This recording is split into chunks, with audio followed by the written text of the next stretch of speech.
በቅርብ ጊዜ ውስጥ አንድ ግዙፍ የፀሐይ ፍንዳታ የኦዞንን ንጣፍ ያጠፋና ምድርን ለመኖሪያነት የማትመች በረሃ ያደርጋታል። በመላው ዓለምም አስከፊ የአየር ንብረት ክስተት ይፈጠራል። በጥላ ስር ካልተሸሸጉ በቀር ሕይወት ያላቸው ነገሮች ሁሉ በፀሐይ አልትራቫዮሌት ጨረር ይቃጠላሉ። ከፍንዳታው ከ15 ዓመታት በኋላ መሐንዲሱ ፊንች ከሮቦት ረዳቱ ድዊ ጋር በመሆን ቁሳቁሶችን ፍለጋ ወደ ውጪ ይወጣል። ፊንችም የፀሐይ ጨረሩን ለመቋቋም መላ ሰውነቱን የሚሸፍንና የጨረር መጠኑ በጣም ሲጨምር ማስጠንቀቂያ የሚሰጥ ልዩ ልብስ ይለብሳል። ለሁለት በመሆንም በአንድ መደብር ውስጥ የሚገኝ ማንኛውንም ነገር የውሻ ምግብም ጨምሮ መልቀም ይጀምራሉ። በመደብሩ ወለል ላይም በርካታ አስክሬኖች ቢኖሩም ምንም ትኩረት ሳይሰጧቸው ስራቸውን ይቀጥላሉ። ስራቸውን ከጨረሱ በኋላም ፊንች ለወደፊት ተመልሶ እንዳይመጣበትና ህንፃው ባዶ መሆኑን ለማወቅ ምልክት ያደርጋል። ከዚያም ወደ መኪናው በመግባት ምልክት ያደረገበትን ካርታ በመከተል በአሸዋ የተሸፈነውንና የተተወውን ከተማ አቋርጦ ይሄዳል። በአካባቢው ላይም ምንም አይነት ሰው ስለሌለ በመንገዱ ላይ ያሉ መኪኖችን በመኪናው እየገጨ ለማለፍ ምንም አላሳሰበውም። በድንገት ግን የለበሰው ልብስ ግዙፍ ማዕበል እየመጣ መሆኑን ያስጠነቅቀዋል። ፊንችም በተቻለው ፍጥነት ለማምለጥ ይሞክራል። በርካታ መኪኖችን እየገጨ ካለፈ በኋላ ልክ ማዕበሉ ሊደርስበት ሲል በፍጥነት ወደ ከተማው በመድረስ ሊያመልጥ ችሏል። ብዙም ሳይቆይ ቀደም ሲል ይሰራበት ወደ ነበረውና አሁን ወደ ምድር ውስጥ ላብራቶሪ ወደ ቀየረው የጠፈር ኃይል ኩባንያ ይደርሳል። ማዕበሉ ከጀርባው እየተቃረበ ቢሆንም ፊንች ድዊን እየጎተተ ወደ ህንፃው ይገባል። ወደ ውስጥ ከገቡ በኋላም ፊንች ልብሱንና ድዊን በደንብ ያጸዳል። ከዛም ገላውን በሚታጠብበት ጊዜ በድንገት ማሳል ይጀምራል። ይሄም በከፍተኛ ጨረር መጠን ምክንያት ቀስ በቀስ ለሞት እየተቃረበ መሆኑን ያሳያል። ሁሉንም ነገር ካጸዳ በኋላ ፊንች ወደ መኖሪያ ቤትነት ወደ ቀየረው ክፍል ውስጥ ይገባል። እዛም ውሻው ጉድይር በፍቅር ይቀበለዋል። ከተቃቀፉ በኋላም ጉድይር ፊንች ያመጣለትን የውሻ ምግብ መብላት ይጀምራል። ፊንች ግን የምግብ አቅርቦቱ እያለቀ ስለሆነ መጠጥ ብቻ ይጠጣል። የዕለቱን ሲሳይ ፍሪጅ ውስጥ ሲያስቀምጥ አንድ የኮክ ቆርቆሮ ላይ አይኑ ያርፋል። ነገር ግን ለልዩ ቀን ሊያስቀምጠው እንደሚገባ ራሱን ያሳምናል። ከዛ በኋላ ፊንች ዋናው ፕሮጀክቱ ላይ መስራት ይጀምራል። ፕሮጀክቱም እሱ ከሞተ በኋላ ጉድይርን የሚንከባከብ ሰው መሰል ሮቦት መስራት ነበር። የሮቦቱ አንድ እጅም ከመጻሕፍት ቤት ውስጥ ያሉትን መጽሐፎች ሁሉ እየለቀመ ወደ ስካነሩ ያስገባቸዋል። ስካነሩም እውቀቱን በሙሉ ለሮቦቱ እንደ አእምሮ ወደሚጠቀምበት የመረጃ ቋት ውስጥ ይጭነዋል። ፊንች ስራውን የሚያቆመውም ከውሻው ጋር ለመጫወት ብቻ ነበር። ምሽት ላይ ፊንች ስለ ጨረር የሚገልጽ መጽሐፍ እያነበበ እያለ የቀረው ጊዜ በጣም አጭር መሆኑን ሲረዳ በጣም ይበሳጫል። ከመተኛት ይልቅም ጊዜው ሳያልቅ ሮቦቱን ለመጨረስ ስራውን ለመቀጠል ይወስናል። የሮቦቱ ራስ ሊጠናቀቅ ቢቃረብም አይኖች ስለጎደሉት የድዊን አይኖች ወስዶ በኋላ እንደሚተካለት ቃል ይገባለታል። የሰራውንም ሮቦት ሲያስነሳው መናገር አይችልም ነበር። ነገር ግን ፊንች ጥያቄ ሲጠይቀው በራሱ ምልክት ይሰጠዋል። ፊንችም በጣም በመጓጓት ወዲያውኑ የንግግር ችግሩን ለመፍታት መስራት ይጀምራል። በዚህም ሮቦቱ በመጨረሻም መናገር ይጀምራል። ይሄም ጉድይርን እንዲጮህ ያደርገዋል።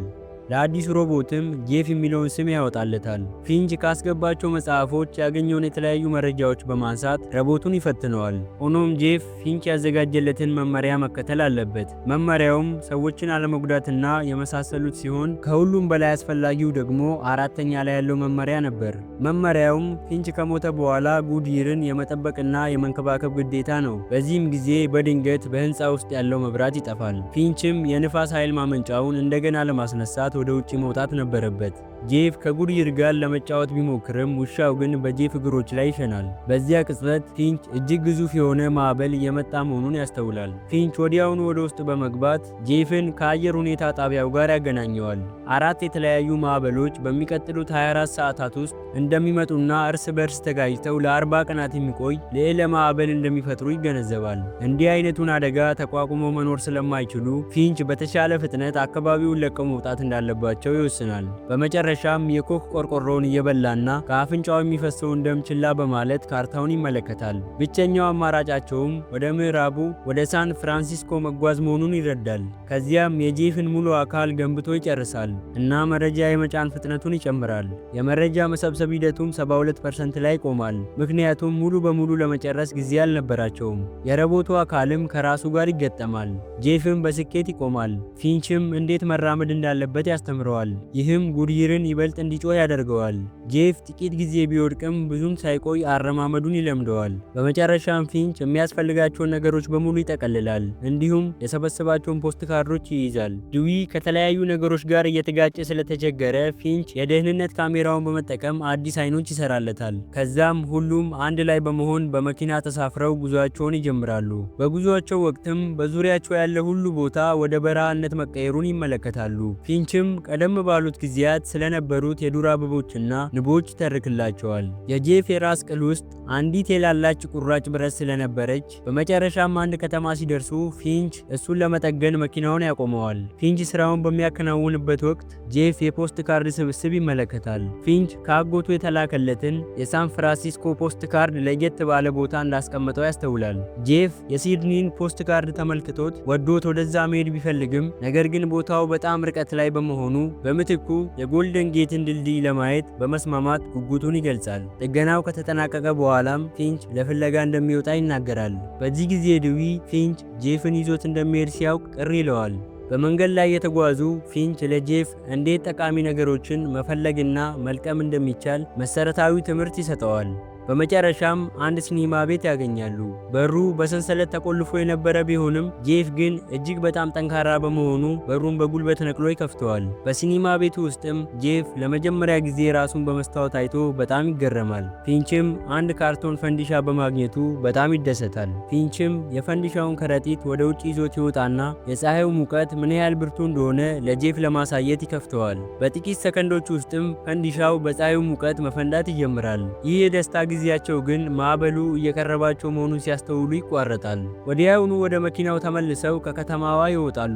ሆኖም ማዕበሉ ሊደርስባቸው ጥቂት ነበር የቀረው። ብቸኛ አማራጫቸውም መጠለያ መፈለግ በመሆኑ ፊንችም መኪናው በማዕበሉ እንዳይወሰድ ለጄፍ መኪናውን በሽቦዎች እንዲያስረው ያዘዋል። ፊንችም በህመሙ ምክንያት ወዲያውኑ ይደክመዋል። ስለዚህም ጄፍ ስራውን እስኪጨርስ ፊንችን ወደ ውስጥ እንዲገባ ይነግረዋል። ፊንችም ውሻውን በቁም ሳጥን ውስጥ እንዲገባ ካደረገ በኋላ ጄፍ እስኪመጣ ድረስ መስኮቱን በሙሉ ይዘጋጋል። ጄፍም የመጨረሻውን ሽቦ አስሮ ማዕበሉ መኪናውን ከመምታቱ ከጥቂት ሰከንዶች በፊት ወደ ውስጥ ይገባል። ማዕበሉም መኪናውን ሲመታው መኪናው በኃይል መናወጥ ይጀምራል። ፊንችና ጄፍ የቤት ዕቃዎቹን ላለመልቀቅ ይታገላሉ። የታሰሩት ሽቦዎችም አንድ በአንድ መበጠስ ይጀምራሉ። በመጨረሻም አንዲት ሽቦ ብቻ ትቀራለች። ከጥቂት ደቂቃዎች መንቀጥቀጥ በኋላም ማዕበሉ ያልፋል። ወደ ውጪ በሚወጡበት ጊዜም ፊንች ሳይበጠስ የቆየው የመጨረሻው ሽቦ ጄፍ ያሰረው መሆኑን ያስተውላል። ሆኖም አንዱ የመኪና ጎማ መበላሸቱን ይረዳሉ። ትርፍ ጎማም ስላላቸው ፊንች ጎማውን እስኪቀይር ድረስ ጄፍ መኪናውን በጉልበቱ አንስቶ ይይዝለታል። ምሽት ላይ ሁሉም እዚያው ቦታ ላይ በሰላም ያድራሉ። በማግስቱ ጠዋት ጉዟቸውን ለመቀጠል የፀሐይ ብርሃን ሰብሳቢ ሰሌዳዎችን ይዘረጋሉ። ጄፍ የውሻ ቋንቋ መማር እንደሚችል በማሰብ ወደ ጉድይር ይጮኻል። ፊንች ግን ጉድይር እሱን ለማመን ጊዜ እንደሚወስድበት ያስረዳዋል። በኋላ ላይ በጉዞ ላይ ያሉ ጄፍ ለመሆኑ እምነት ማለት ምን ማለት ነው ሲል ይጠይቃል። ፊንች እንዲህ ያለውን ውስብስብ ነገር እንዴት ሊያስረዳው እንደሚችል ግራ ገብቶት በታሪክ ሊያስረዳው ይሞክራል። እናም በመጀመሪያ የሥራ ዘመኑ አንድ ፕሮጀክትን ለመጨረስ ሰነፍ ከሆኑ ሰራተኞች ጋር ተመድቦ እንደነበር ይነግረዋል። ፊንችም የሶፍትዌር ችግሩን ለብቻው ፈቶት ቢሆንም በኋላ ላይ ግን ለቡድን አባላቱ በሙሉ እውቅና በማሰጠት እምነታቸውን ማግኘት እንደቻለ ይተርክለታል። ሆኖም ጄፍ ስላልገባው ይልቁንም ያንተ ችግር በትክክል እነሱን አለማመንህ ነበር በማለት ይመልስለታል። ፊንች በከፍተኛ ሁኔታ ማሳል ሲጀምር ንግግራቸው ይቋረጣል። ለማረፍ ሲልም በመንገድ ዳር ባለ አንድ ምግብ ቤት አጠገብ ይቆማል። ጥላ ለማግኘት ሲልም መኪናውን ካቆመ በኋላ የጥበቃ ልብሱን ሳይለብስ ወደ ምግብ ቤት ውስጥ ይገባል። እዛም እንደገባ ደም መጥፋት ይጀምራል። በድንገትም የውሻውን ጩኸት ይሰማል። እናም ጉድይር በጄፍ ተመርቶ ለመውጣት ፈቃደኛ እንዳልሆነ ይረዳል። በዚህም ምክንያት ፊንች ጄፍን መኪናውን እንዲጠብቅ ነግሮት የውሻውን ማሰሪያ በመያዝ ወደ ምግብ ቤቱ ይዞት ይገባል። ፊንች ከውሻው ጋር ደስ የሚል ጊዜ ለማሳለፍ ሲሞክር ጄፍ ደግሞ መኪናውን እንዴት እንደሚጠቀም ለመማር ይሞክራል። እናም ሙዚቃ ለመክፈት ይችላል። ነገር ግን መኪናውን ለመንዳት ሲሞክር በስህተት አንዲትን መኪና ይገጫል። ፊንችም ይህንን ተመልክቶ ወደ ውጪ ሲሮጥ ውሻው ይከተለዋል። ውሻውም ወደ ፀሐዩ ብርሃን ሊወጣ ሲል ፊንች ለጥቂት ይይዘዋል። ከዚያም ፊንች በጄፍ ድርጊት ተቆጥቶ መኪናውን እንዲመልስ ያዘዋል። ነገር ግን ጄፍ ሲመልሰው የምግብ ቤቱን ምሰሶ ይገጨዋል። ፊንችም በጣም ተናዶ የፀሐዩ ብርሃን ምን ያህል እንደሚያቃጥል ለማሳየት እጁን ለጥቂት ሰከንዶች ወደ ፀሐዩ ያወጣዋል። በመቀጠልም ጄፍ ላይ እንዲያድግ ከጮህበት በኋላ ዋነኛ ኃላፊነቱ ጉድይርን መንከባከብ መሆኑን በድጋሚ ያሳስበዋል። ወደ መንገዳቸው ከተመለሱ በኋላም ፊንች ጄፍ ማዘኑንና ዝም ማለቱን ያስተውላል። ስለዚህም እድል ለመስጠትና መኪናውን በትክክል እንዴት እንደሚነዳ ሊያስተምረው ይወስናል። መጀመሪያ ላይ ጄፍ እየተሳሳተ አንዳንድ ድንጋዮችን ቢገጭም ብዙም ሳይቆይ አነዳዱን ለምዶት በትክክል መንዳት ይጀምራል። ምሽት ሲሆንም አንድ ቦታ ላይ ተቀምጠው የሰሜን ብርሃናትን ይመለከታሉ። አሁን የኦዞን ንጣፍ ስለሌለ እነዚህ ብርሃናት በቀላሉ ይታያሉ። ጄፍም ለምን በሌሊት አንነዳም ብሎ ሲጠይቅ ፊንችም የተራቡ ሰዎች ከጥላ ስር ሆነው ጥቃት ስለሚሰነዝሩ አደገኛ መሆኑን ያስረዳዋል። በማግስቱ ጠዋት ጄፍ የጉድይርን ጩኸት ሰምቶ ወደ ፊንች በመሮጥ ይሄዳል። ፊንችንም በከፍተኛ ሁኔታ እያስመለሰውና እየተንቀጠቀጠ ያገኘዋል። ጄፍ ፊንችን ካስታመመው በኋላ እንዲያርፍ ትቶት መኪናውን መንዳቱን ይቀጥላል። በመጨረሻም ወደ ሌላ ከተማ ይደርሳሉ። ጄፍ ጉድይርን ፊንች ጋር እንዲቆይ ከለመነው በኋላ እሱና ድዊ በመሆን ምግብና ቁሳቁስ ለመፈለግ ወደ ውጭ ይወጣሉ። ወደ አንድ ሆስፒታል ገብተውም አካባቢውን ቢቃኙም ብዙም ጠቃሚ ነገር አላገኙም። እናም ጄፍ ድዊን መግቢያው ላይ እንዲጠብቅ ትቶት እሱ ፎቅ ላይ ፍለጋውን ይቀጥላል። ሆኖም ከመካከላቸው አንዱም ቢሆን አንድ ሰው ከጥላ ውስጥ ሆኖ እንደሚከታተላቸው አላስተዋሉም ነበር። ጄፍም ጥቂት መድኃኒቶችንና አንድ ጃኬትን አግኝቶ ይለብሰዋል። እንዲሁም ጠቃሚ ነገሮች የሞሉበትን ቁምሳጥን ያገኛል። በፎቁ በታችኛው ክፍል ውስጥም ድዊ ጥቂት ምግቦችን ያገኛል። ሊወስዶ ሲሞክርም ወዲያውኑ ወደሚበታትነው ወጥመድ ውስጥ ይገባል። በዚህ መሃል ፊንች ከእንቅልፉ ነቅቶ ረቦቶቹ እንደሌሉ ይረዳል። አደጋ ላይ ይሆናሉ ብሎም ስለገመተ በዛው በደከማ አቅሙ የጥበቃ ልብሱን ለብሶ ለፍለጋ ይወጣል። ድዊንም በዛ አስከፊ ሁኔታ ውስጥ በማግኘቱ በጣም ያዝናል። ስቃዩ እንዲያበቃም ያጠፋዋል። ከዛም አንድ ሰው ሲንቀሳቀስ አይቶ ለጥቃት ይዘጋጃል። ነገር ግን የመጣው ጃኬት የለበሰው ጄፍ ነበር። ፊንች ቦታው ወጥመድ መሆኑን ባለመረዳቱ ጄፍን ይወቅሰዋል። በአቅራቢያቸውም ድምፅ ሲሰሙ መሮጥ ይጀምራሉ። በደረጃው ላይ ፊንች ማሳል ጀምሮት በጉልበቱ ይወድቃል። ድምፁ ግን እየቀረበ ስለመጣ ጄፍ ደግፎት ያነሳውና ከህንፃው ይወጣሉ። ወደ መኪናው እንደደረሱም ወዲያውኑ በከፍተኛ ፍጥነት መንዳት ይጀምራሉ። ይሁን እንጂ አንድ መኪና እየተከተላቸው መሆኑን አላስተዋሉም። ከሰዓታት በኋላ ምሽት ላይ ፊንች መኪናው እያሳደዳቸው መሆኑን ይመለከታል። እናም ጄፍ በጨለማ ማየት ስለሚችል የመኪናውን መብራት ያጠፋሉ። ቢሆንም ግን መኪናው አሁንም እየተከተላቸው ነበር። በመቀጠልም ፍጥነታቸውን ይጨምራሉ። በዚህ ጊዜ ፊንች ከፊት ለፊቱ የድልድይ ስር መተላለፊያ ይመለከታል። እናም መኪናውን ከመንገድ አውጥቶት ወደዛ ይወስደዋል። ጄፍ የመኪናው ቁመት ከድልድዩ በታች ለማለፍ እንደሚበልጥ ለማስረዳት ቢሞክርም ፊንች ግን በመደናገጡ መኪናውን ድልድዩ ስር ለመደበቅ መንዳቱን ይቀጥላል። ጄፍ እንዳለውም የድልድዩ ኮንክሪት የመኪናውን የፀሐይ ብርሃን ሰብሳቢ ሰሌዳዎች ያደቃቸዋል። ጄፍም መኪናው ሙሉ በሙሉ እስኪደበቅ ድረስ በጉልበቱ ገፍቶ ያስገባዋል። የሚያሳድዳቸው መኪና እስኪያልፍ ድረስም በጭንቀት ይጠብቃሉ። ጄፍም ፊንች ለራስ መከላከያ የሚሆን ሽጉጥ መያዙን ይመለከታል። እንደ ድል ሆኖም መኪናው አልፏቸው ይሄዳል። ፊንችም ወደ ውጭ ወጥቶ የደረሰውን ጥፋት ሲመለከት ራሱን ተጠያቂ ያደርጋል። ሰሌዳዎቹንም መጠገን ስለማይችል ሳን ፍራንሲስኮ ፈጽሞ እንደማይደርሱ እርግጠኛ ይሆናል። ጄፍም ሊያረጋጋው ቢሞክርም ፊንች በቁጣ ይጮሁበታል። ጄፍ ግን ተስፋ ሳይቆርጥ ፊንችን ተከትሎ ወደ መኪናው በመግባት እሱ እንደሚያምን ይነግረዋል። በዚህም ጊዜ ፊንች አንድ እውነተኛ ታሪክ ያጋራዋል። የፀሐይ ፍንዳታው እንደተከሰተ ሰዎች እንዴት መኖር እንዳለባቸው ገና እየተማሩ ነበር። ፊንች ወደ ሱፐርማርኬት ገብቶ ያገኘው አንድ ከረጢት ፓስታ ብቻ ነበር። ነገር ግን ብዙ ዕቃ የጫኑ እናትና ልጅ ያያል። ልጅቷም በእጇ ሽጉጥ ይዛ ስለነበር እናቷ ሰው ካየች እንድትተኩስ ታሳስባታለች።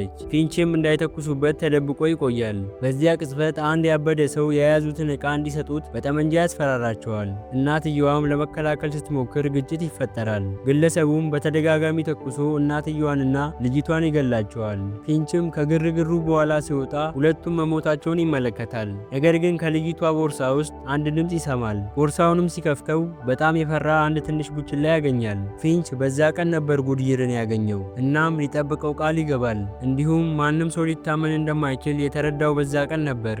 በማግስቱ ጠዋት ፊንች ሲያርፍ ጄፍ መንዳቱን ይቀጥላል። ጄፍ ፖስት ካርዶቹን ሲመረምር የሳን ፍራንሲስኮ ካርድ የተፈረመው በፊንች አባት እንጂ በአጎቱ እንዳልሆነና ሌሎቹ ካርዶች ደግሞ ጀርባቸው ላይ ምንም ጽሑፍ እንደሌለባቸው ይረዳል። በድንገት ኮምፒውተሩ በዚህ አካባቢ የአልትራቫዮሌት ጨረሩ አስጊ እንዳልሆነ ያሳውቃል። መኪናውም አንዲት ቢራቢሮ ይገጫል። ጄፍም ግራ ተጋብቶ መኪናውን ያቆምና ፊንችን ይቀሰቅሰዋል። ፊንችም በጣም ተደንቆ እጁን ወደ ውጭ ቢያወጣም አልተቃጠለም ነበር። ወዲያውኑም ወደ ውጭ ወጥቶ ከረጅም ጊዜ በኋላ የፀሐይ ሙቀትን በደስታ ያጣጥማል። በአቅራቢያው ተጨማሪ ቢራቢሮዎችና አንዲት አበባ በማግኘቱ በጣም ይገረማል። ከሰዓታት በኋላ ጉዟቸውን ሲቀጥሉ በአካባቢው በርካታ ተክሎች ሲበቅሉ ይመለከታሉ።